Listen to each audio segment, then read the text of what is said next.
సీతాలు బాబు room clean చేసావా? చేశానమ్మగారు. ఏం గోవిందు బాబు room లో కర్టన్స్ మార్చమన్నాను, మార్చావా? మార్చానమ్మా. కరీం అమ్మా, అబ్బాయి కార్ రెడీ చేసావా? సర్వీసింగ్ చేసి అన్ని రెడీగా ఉంచాను అమ్మగారు. Very good. ఏ రాముడు అబ్బాయి బుక్ షెల్ఫ్ క్లీన్ చేసావా? క్లీన్ చేశాను అమ్మగారు. అవును, ఈయన గారు ఎక్కడ? ఇందాక వంట రూమ్ లో చూశాను అమ్మగారు. అక్కడ ఈయన గారు ఏం చేస్తున్నట్టు? నేను ఏం చేస్తున్నాను అన్నది ప్రశ్న కాదురా, ఎలా చేస్తున్నాను అన్నదే ప్రశ్న. ముందు చూసావు ఎలా తయారైందో, ఇక దానిలో పాకం పోసామంటే లడ్డు తయారైంది అనమాట. ఆహా, బ్రహ్మాండంగా ఉంది. స్వీట్ చరిత్రలో దీనికి ఒక గుర్తింపు ఉంటుందిరా. ఏమండి? ఏమిటండి ఈ వేషం? వంటవాడి వేషం. వంట మీరు చేయటం ఏమిటండి? వంట నేను చేయడం ఏమిటి అన్నది కాదు ప్రశ్న, వంట నేను ఎందుకు చేస్తున్నాను అన్నదే ప్రశ్న. అబ్బాయి కోసం వారం రోజుల తర్వాత ఇంటికి వస్తున్నాడు కదా, నా చేతో తయారు చేసిన స్వీట్స్ పెట్టాలని. సరే గాని ఆ వంట ఏదో వాళ్ళు చేస్తారు, ముందు మీరు రెండు అబ్బాయి వచ్చే వేళ అయింది. ఆ డ్రెస్ మార్చుకోండి. రై, దానిలో పాకం పోసి త్వరగా లడ్డు చేసి. వైజాగ్ నుంచి కారులో బయలుదేరిన వాడు ఇంకా ఇంటికి రాలేదేమిటండి? ఎందుకు రాలేదు అన్నది కాదు ప్రశ్న, ఆలస్యం అయితే ఫోన్ ఎందుకు చేయలేదు అన్నదే ప్రశ్న. అదిగో బాబు ఫోన్. హలో బాబు మురళి, నేను రా నీ డాడీని మాట్లాడుతున్నాను. ఏమిటి, నీకు డాడీ లేడా? చిన్నప్పుడే ఫాదర్ చచ్చిపోయాడు. రామచంద్ర, ఎవరా నువ్వు? అరిచేతో వైకుంఠానివా? ముందు ఆ చేతిలో ఫోన్ పెట్టి. అయితే అబ్బాయి ఫోన్ కాదనమాట. ఇదేదో రాంగ్ నెంబర్.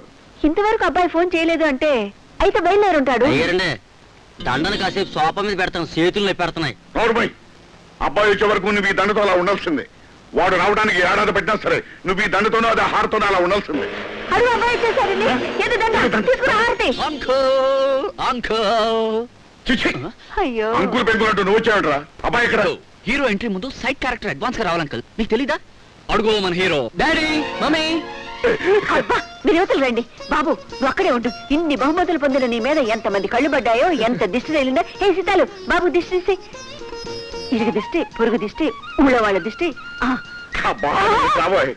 బాబు, నువ్వు మీ కాలేజీ తరఫున పోటీలకు వెళ్ళి మన ఊరికి, మీ కాలేజీకి, మన కుటుంబానికి, నాకు ఎంతో పేరు తీసుకొచ్చావు. నాకు ఎంతో ఆనందంగా ఉంది. డాడీ, ఏమిటిది? మీరు దండ వేయటం ఏమిటి అన్నది కాదు ప్రశ్న, దండ ఎందుకు వేశావు అన్నదే ప్రశ్న. అబ్బా, మీ ప్రశ్నలకు సమాధానం చెప్పడం అయింది, ముందు బాబు లోపల రానివ్వండి. బాబు, ఏరా బాబు, ప్రయాణం బాగా జరిగిందా? కారులో అంత దూరం ప్రయాణం చేసి ఎంత అలసిపోయావో ఏమో, ముందు వెళ్ళి స్నానం చేసి. ఓకే మమ్మీ, 5 నిమిషాల్లో వచ్చేస్తాను. అరే బాబు, నువ్వు తొందరగా స్నానం చేసి రావాలి. నీ కోసం నేను మైసూరు పాకు నేను స్పెషల్ గా తయారు చేశాను. ఆంటీ, మరి మా ఇంటికి వెళ్ళి వస్తాను. అదేమిటి విష్ణు, ఈ రోజు మా బాబుతో పాటు నువ్వు ఇక్కడే భోజనం చేయాలి. భోజనం చేద్దామని ఎంతో ఆశపడి వచ్చాను ఆంటీ, కానీ బ్రతుకు మీద ఎన్నో ఆశలు పెట్టుకున్నవాడిని. అంకుల్ వంటతో మాత్రం రిస్క్ చేయదలుచుకోండి. నువ్వు ఇప్పటికే నేను చూసిన వాళ్ళంతా ఆంధ్రదేశంలో కరువు వచ్చిందా అనుకుంటున్నారు. ఒక్కసారి నా చేతి వంట రుచి చూసామంటే నీకు ఆ కొరత తీరిపోతుంది. మా వాళ్ళగా వెండి కప్పులు కాకపోయినా కనీసం గాజు కప్పులైనా కొడతావు. మాట్లాడకుండా ఈ 2 లడ్లు కూడా తిను. చాలమ్మా చాలు, వారం రోజులు నీ చేత్తో భోజనం పెట్టలేదని అన్ని రోజులు భోజనం ఈ రోజే పెట్టిస్తున్నా. బాబు, ఆ మైసూరు పాకం ముక్కోటి వేసుకోరా, నీ కోసమని నేను స్పెషల్ గా తయారు చేశాను. దీని జోలికి మాత్రం వెళ్ళకరా మురళి.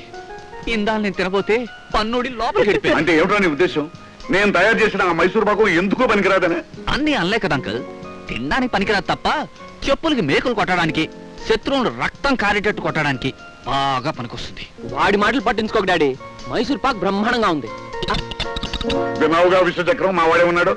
వంటకు ఎలా ఉన్నది అన్నది కాదు ప్రశ్న, ఎంత ప్రేమాభిమానాలతో తయారు చేశాడు అన్నదే ప్రశ్న. ఆ ప్రేమాభిమానాలు వాడికి తెలుసు కనుకే అవంత రుచిగా ఉన్నాయన్నాడు. తులసి, వాడికి ఇంకా రండి. నాకేదో భయమిస్తుంది నాన్న. భయం ఎందుకమ్మా, నువ్వు కొత్త హీరోయిన్ అని వాళ్ళకి పరిచయం చేస్తాను. నువ్వు యాక్టింగ్ పేరుతో మెల్లిగా వాళ్ళని వల్ల వేసుకున్నావు అనుకో, కానీ కట్నం లేకుండా రాజానంటే మొగుడు దొరుకుతాడే. కానీ అది మోసం అనిపించుకుంటున్నావు నాన్న. మోసం ఏంటే పిచ్చి పిల్ల, ఆస్తి పాస్తుల నిక్షేపం లాంటి కుర్రాన్ని పెళ్లి చేసుకోవడానికి చేసే పని మోసం అంటే తెలివితేట అంటారు. ఒక విషయం, నువ్వు నా కూతురు అని వాళ్ళకి తెలియకూడదు. అతను ఏదైనా చేస్తే? అదే నాకు కావాల్సింది. వెంటనే వాడికి నేను కట్టబెట్టేస్తాను.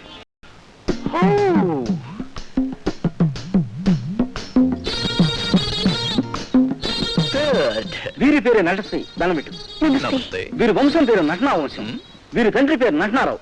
వీరి తల్లి పేరు నటమ్మ. వీరి ఇంటిలోనూ, వంటలోనూ, కంటిలోనూ, తొంటిలోనూ ఉండేదంతా నటనే అనుకోండి. ఇదివరకు ఏ నాటకాల్లో నటించారు నటశ్రీ? నీతోనే రేచొస్తా. అన్న నాటకంలో వీరు అద్భుతంగా నటించేసరికి జనం హాల్ నుంచి స్టేజీ మీదకి వచ్చి వీరు వెంటపడ్డారు. తగులుకుంటే తంట అన్న నాటకంలో హీరో వీక్ గా ఉన్నాడు కదా అని వీరు విలన్ తగులుకునేసరికి వాడు వీరిని వదిలించుకోలేక గుండె తెచ్చాడు. నువ్వు ఒకటిస్తే నేను రెండిస్తా. ఈ నాటకంలో ప్రైజులన్నీ వీరికే ఇచ్చిన కారణంగా జడ్జీలు జనానికి అందకుండా పారిపోవాల్సి వచ్చింది. పాపం వారు ఆచూకీ ఇంతవరకు తెలియలేదు. Good, excellent, super. ఇన్నాటికి నా కళ ఫలించిందన్నమాట. ఏది ఒక్క ప్రేమ డైలాగ్ చెప్పు. సెంటిమెంట్ డైలాగ్స్ లో అది నెంబర్ 1. అందుకే వాళ్ళు ఆ డైలాగ్ తో మొదలెట్టారు. చూడమ్మా, నా రాజా అంటూ కావలించుకోవాలి. నా రాజా అమ్మో, భయంకరంగా చేస్తోంది, మా నటిలా ఉంది. దాని యాక్టింగ్ పూర్తిగా చూస్తే మీరు అవ్వలేదు సార్. పదకు, గట్టిగా పట్టుకో. అమ్మాయ్యా, లంక పడిపోయింది. ఇక జీవితాంతం అదే మీ హీరోయిన్. మమ్మీ, ఉదయమే ఇలా జాగింగ్ చేయడానికి కారణం నా ఆరోగ్యం కోసం. నువ్వు ఇలా తులసి మొక్కకు పూజ చేయడానికి కారణం? ఏ ఆడదైనా తులసి మొక్కకు పూజ చేయడానికి కారణం కట్టుకున్నవాడు కన్నవాడు 10 కాలాల పాటు చల్లగా ఉండాలని బాబు. అది సరే మమ్మీ, అందుకోసం ఏదో దేవుడు పూజ చేయక ప్రత్యేకంగా తులసి మొక్కకు పూజ చేయటం ఏమిటి? పురాణాల్లో తులసి అనే ఒక పవిత్రమూర్తి అనేక మంది మహిళల కోసం తన భర్తనే శిక్షించి మహిళా లోకానికే ఆదర్శప్రాయమైంది. అందుకే ప్రతి ఆడది ఉదయాన్నే తులసికి పూజ చేస్తుంది. గుడ్ మార్నింగ్ బాబు. Good morning daddy. ఏమిటి ప్రొద్దున్నే మీ అమ్మతో తులసి కోట దగ్గర డిస్కషన్ మొదలెట్టావు? మరేం లేదు డాడీ, తులసి మొక్క గొప్పతనం గురించి తెలుసుకుంటున్నాను, అంతే కదా మమ్మీ? అది సరే గాని నీకెన్నిసార్లు చెప్పానురా ఆ ఇంగ్లీష్ లో మమ్మీ మమ్మీ అని పిలవద్దని. నోరారా అమ్మ అని పిలువు, నాకు అదే ఇష్టం. అలా పిలిచినందుకు సారీ అమ్మా, ఇంకెప్పుడు అమ్మా అని పిలుస్తానుగా. ఏమని పిలిచాడన్నది కాదో ప్రశ్న, ఎంత ఆప్యాయంగా పిలిచాడన్నదే ప్రశ్న. సరేలేండి, ఇక మీరు ప్రశ్నలు మొదలుపెట్టి ఆలోచన చేయకండి. త్వరగా రండి, టిఫిన్ చేద్దురు గాని. అలాగే. రా బాబు. వాడు మన బిజినెస్ లో పెట్టుబడి పెడతాడా లేదా అన్నది ప్రశ్న కాదయ్యా, డాలర్స్ రూపంలో పెడతాడా లేదా అన్నదే ప్రశ్న. అవునయ్యా, లేకపోతే మనకి ఎక్స్చేంజ్ ప్రాబ్లం వస్తుంది. Just minute. ఎవరు? బెనర్జీయా? ఏంటి వెంటనే బయలుదేరావాలా? అలా అయితే ఒక పని చేస్తాను, నేను ఈ పూట సింగపూర్ బయలుదేరి వెళ్ళి అక్కడ మన వాళ్ళతో డీల్ ఫినిష్ చేసుకుని అడ్డించి అంటే దుబాయ్ బయలుదేరి వస్తాను. ఓకే?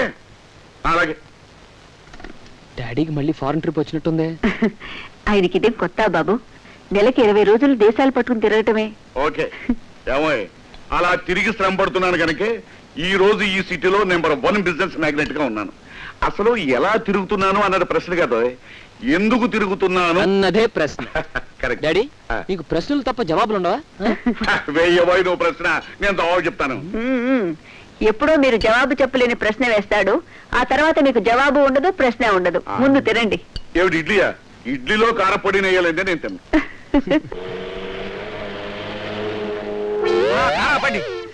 అమ్మా, నాకు జరిగిన అన్యాయానికి మీరే న్యాయం చెయ్యాలి. ఏమిటి నీకు జరిగిన అన్యాయం? ఎన్నో ఏండ్లుగా నేను ఆ యజమాని దగ్గర పనిచేస్తున్నాను. నా బలహీనత తెలిసి కూడా హఠాత్తుగా నన్ను ఉద్యోగాల నుంచి తీసేశాడు. నేను తినే ఫుడ్డులో మట్టి కొట్టేశాడు. ఈ అభాగ్యుని ఆకలి కేకలు, గుండె పంటలు, ఆ దుర్మద అంత ధనవంతు. ఆపు, నీ డైలాగ్ లాపు. నీ ఉద్యోగం ఊడిపోయింది అంతేగా? పద లోపలికి. ఎక్కడ జస్టిస్ జగన్నాథం గారు? తాను న్యాయమూర్తి అయి ఉండి ఒక పేదవాడికి అన్యాయం చేస్తారా? ఎవరమ్మా నువ్వు? ఎందుకలా ఆవేశంగా అరుస్తున్నావు? ఈనాటి సమాజంలో అధర్మాన్ని అన్యాయాన్ని ఎదుర్కొనే మనిషిని.